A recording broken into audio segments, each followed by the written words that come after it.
સુરત, નવસારી અને વલસાડ સહિત ભાવનગરમાં આજે ખાબકી શકે અત્યંત ભારે વરસાદ, તો વડોદરા, આણંદ અને સુરતમાં મુશળધાર વરસાદથી જળબંબાકાર.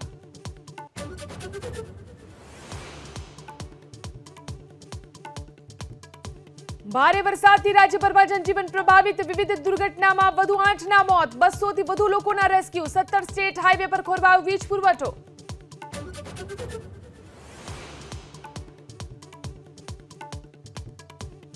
રાજ્યભરમાં ચાંદીપુરા વાયરસનો કહેર યથાવત, વધુ 3ના શંકાસ્પદ મોતથી મૃત્યુઆંક 41, 16 જિલ્લામાં નોંધાયા પોઝિટિવ કેસ.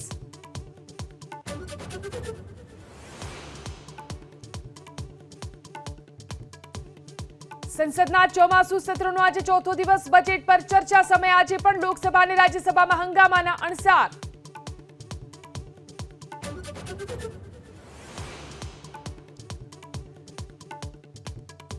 પૂર્વથી પશ્ચિમ અને ઉત્તરથી દક્ષિણ ભારત સુધી પૂરનો પ્રકોપ, મહારાષ્ટ્ર અને મધ્યપ્રદેશમાં ભારે વરસાદથી લોકોની વધી મુશ્કેલી, પુણેમાં સ્કૂલોમાં રજા જાહેર.